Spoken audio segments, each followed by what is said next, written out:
What's up, Scyushi Squad? We back in with some more Trove today, covering the Knight class tutorial video. This is going to be focusing more so on mid to end game tier of play, and we're going to be focusing on everything that you need to know about how you're going to end up building the character. Keep in mind that my stats on my Knight are not ideal. I simply use my Knight for the fact that he actually has one of my favorite subclass abilities in the entire game, which is going to end up being this one right here, which gives you more mount movement speed. I find that it's a lot better to use it on other characters because the higher the power rank on the Knight, the more movement speed you end up getting. With currently in Trove, you can end up getting 35k power rank, which will end up increasing that movement speed, because it's basically every 5,000 power rank interval you can end up getting that. But for the Knight himself, of course, he can't end up using his own ability. I'm just trying to make a point that I do not have ideal stats representative of how you're going to build this character, but rest assured, I'm still going to tell you how you're going to end up doing it. So before we get started with today's video, I gotta let you guys know, if you're new to Trove, you can use that sign up link down in the description, and then anything you end up buying out of the cash shop, I'll make a percentage of that sale. It's an awesome way you can support me by literally just playing the game and doing stuff you would otherwise be doing or buying or whatever anyways. It doesn't increase the price of anything. Thanks Game Ago for the opportunity. Thanks you folks watching at home who actually have done that, because it has helped me to pay the bills sincerely. And then also we got the holiday countdown pack coming soon before the end of the year. So the Knight is going to end up being a pretty good contender for end game. You can definitely end up using him for dungeon farming.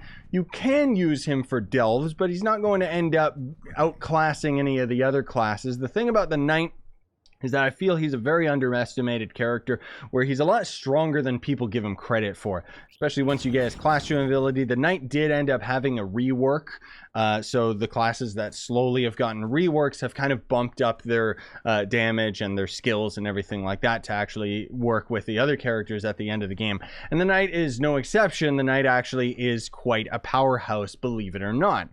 So most of all, when you get your Knight class gem ability, it's going to end up giving you this #1 ability. It's kind of like a Hadouken, right? That's going to end up doing most of your damage. Knight's playstyle is literally just using this all the time, spamming your 1. If you absolutely use the Knight at all points in time, it might be better for you to end up rebinding the #1 key, at least if you're on PC, to something that's a little bit more accessible, like left mouse button or something. I mean, you can still do your slam down attack. Your ult is okay. It absorbs a small percentage of damage, but ultimately there's not really any tanks in Trove, so you're going to end up building the Knight the exact same way you would build any other DPS character outside of couple things here and there.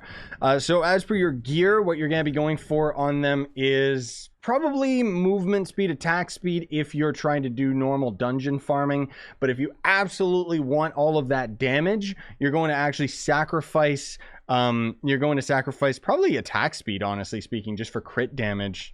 Yeah, you probably don't even need attack speed, honestly speaking, just because you're using your class gem ability for the majority of your damage, and that doesn't actually scale off of attack speed anyways. So I guess the ideal gear isn't going to be what you see on my character right here. I have it wrong. You're going to be going for movement speed and crit damage because you want more damage, right? But like I said, I'm not wearing absolutely ideal gear. As you can see, don't even have a C3 sword. But anyways, for the ring, I don't know why I've got like visual glitches between the two. You could go for a ring that has crit hit if you want, if you're really lacking it. Otherwise, you can swap it out for anything else, honestly speaking. Maybe you want to go for the energy regen ring, but honestly speaking, you're going to be casting this ability pretty consistently anyway, so it shouldn't matter too much. I don't know. It's entirely up to you. As for the banner, you're going to want to go for one that ends up giving you increased light. So probably your best bet as far as raw damage is concerned is going to end up being the banners or torches that you can end up getting from beating Leviathan bosses. But of course, they are temporary. You can either use one of them for a day and then it resets on the daily reset and then it's gone, or you can forge 3 of those into a weekly torch, or you can very rarely get the permanent torch. Otherwise, I always just use the I always just end up using the banners that you end up getting out of the delves. But the reason you want to have the light is because obviously you have more light. It's basically an armor penetration to enemies that have armor and scale their defense, which is going to end up being all of the enemies in delves and then the enemies in geo surface and stuff like that, right? So the ally that you're going to be going for probably is just going to be animated Jug, just because when a nearby enemy dies, you get movement speed, and that's kind of the thing about Trove's end game, is you want to have as much movement speed as possible. Again, this is going to end up signifying two different play styles for the knight. Whether you're going for normal dungeon farming, that's where you want to be as fast as possible, but if you're doing normal delves, then you are going to want to have as much damage as possible. So maybe you want to swap this out for something else. I don't know. Honestly speaking, like I said, you're not really going to be using any of the knight's other abilities, so it's not like you need cooldown reduction or anything. So yeah, I don't know.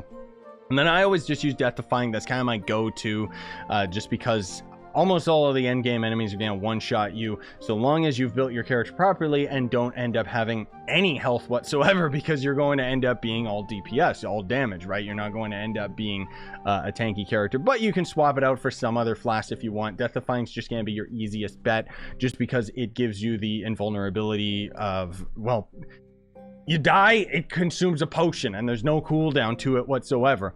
For the emblems, you're going to end up using Martial Emblem probably all the time, just because it gives you that extra damage buff. And then for your secondary emblem, you have a couple different options. So you could be using Sure Strike, which gives you increased crit hit. Maybe you want that if you don't have enough crit on your other gear yet, but ultimately you will end up swapping that out for either Trailblazing, which, and every time you consume a pot, it ends up giving you movement speed. Like I said, you're going to be doing super speedy movement. Those are actually crystal pinatas. Thanks, Joe. And I forget if someone else threw them, but hey, whatever. And then I guess that would be it. Yeah, because you don't really want to use chromatic, as I mentioned. Maybe you could use one of the energy generating ones. Some of the allies that you end up getting out of your flask too, those end up scaling pretty well for their damage, you know, too. Please, it's distracting. But then the big thing is going to end up being your gems. This is where all of it really culminates into what are you going to end up doing. I guess I should also mention the subclass ability, probably just going for your Lunar Lancer, just because whenever you trigger lunacy mode, it increases your attack speed, which doesn't matter too much, but it increases your damage and stuff like that. Die, pinatas, die. Yes, I want all these crystal pinata items. Yes, please. I will throw most of these into the community chest. But anyways, for the rest of the video, I'm going to swap over to the Vanguard, just because he is the class that I have all of my perfect physical gems on currently. So we'll kind of use this as the example of this is how you're going to end up building the character. I'm also going to hop over here to the Gem Forge, just so that you can kind of have a better understanding of this. So augmenting gems and stuff like that. I mean, again, this isn't a video where I'm going to be focusing on how the gems work, how you augment them and stuff like that. I already have a gem tutorial video, and I don't think it's out of date. I'll have to double check as we're going into 2021. But the point is that you're going to end up building these gems by what I like to call a 6:3 ratio. It's just kind of the easiest way to end up dealing with it. So first of all, let's deal with the cosmic gems. Every single one of your cosmic gems, including the empowered one, is going to ideally have 3 pearls into light, and then you're going to have physical damage and crit damage as the extra stats, but no pearls regarded into any of those. So it can end up being really difficult to end up doing that. And then for the gem itself, Vampiric, if you want to have increased movement speed. Again, it depends if you're just farming for that. But otherwise, your best bet is probably going to be Berserk Battler for the Cosmic Gem, just because Berserk Battler gem, as you end up fighting enemies, you're going to end up generating more light. And as I mentioned earlier, more light equals more damage. And that's pretty much what you're trying to build the knight towards. For the lesser cosmic gems, they're going to end up being the exact same thing, where it's 3 pearls into light, physical damage and crit damage, ideally. Good luck with that. It takes a long time. And now we can get to that 6:3 ratio. So the 6:3 ratio is because all of your empowered gems are going to end up being 2 pearls physical, 1 pearl crit damage, and the last stat without any pearl is going to be crit hit, right? You're going to have that for all of your abilities, all of your empowered gems. Go for Pyrodisc if you can. It gives you the movement speed. And if you just so happen to have Cubic Curtain, like I'm just using Spirit Surge just because it's the only gem that I had that would fit this slot. But Cubic Curtain is going to end up being probably your best bet, just because it will end up giving you a lot more survivability. And I mean, the longer you stay alive, the more damage you end up outputting. That's pretty much how Trove boils down. Now, the reason I say a 6:3 ratio is because 3 of your lesser gems are going to end up taking the exact same stat ratio that your empowered gems do, while the other 3 are going to end up being something a little different. So 1, 2, 3, 4, 5, 6 are all the same stat, and then the 1, 2, 3 ratio, right? I messed that up, but anyways, my point is, let me see if I can get one right here. So this is the prime example where 3 of your lesser gems are going to be 2 pearls physical, 1 pearl crit damage, no pearls crit hit, and then the other 3 gems are going to end up being 2 pearls crit damage, 1 pearl physical damage, and then again no pearls on crit hit. Now the thing is, with the crit hit, more than likely you're going to end up having over 100%. With the way that Trove works, you only have to have 100% crit hit. Anything over that is just a waste. So you can swap that extra crit hit out for max health just to give you a little bit more survivability, but it's not really gonna make that much of a difference, honestly speaking.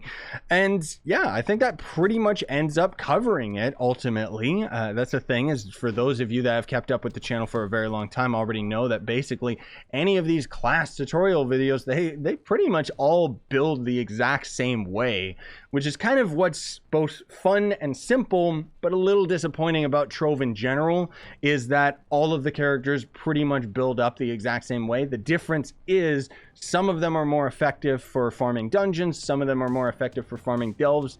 The knight, I would say, is kind of an in-between character. You're not going to turn heads as far as speed farming dungeons, especially because you cannot rely on the knight subclass ability to end up giving you that extra mount movement speed, which means that you are pretty much, you're very limited to the amount of speed at which you can end up completing dungeons. But the damage that you end up doing is well going to end up making up for it, because again, like I said, the knight is kind of an unsung hero character where nobody really talks about him. Everyone always disregards the knight just because of how plain he looks, because he hasn't had a rework to his animations or the look of the character and stuff. Like, it definitely looks like Trove's first class, right? And that's kind of the thing that I think makes a lot of people overlook him, especially because for me personally, spamming your number 1 is just not the funnest gameplay. That said, he's going to end up being a very powerful character, especially because this sonic boom ability actually phases through enemies, which means that you're not limited to it just breaking on the first enemy it comes in contact with, right? But anyways, I don't mean to digress. If there's anything else that I missed, people will let me know in the comments, so you can always check that out. But otherwise, I hope you had a happy 2020, gamers. And yeah, we're moving into 2021, so I gotta get these tutorials out to you guys pretty much every day, at least until we end up getting the holiday countdown pack video coming out. But either way, I'm sorry that this video wasn't out earlier. I just got a little bit busy with some other stuff. Either way, I hope you enjoyed. Smash like, sub for more, buy the merch you want to support the channel, and have yourselves a fantastic day. Sayonara, and stay epic, gamers.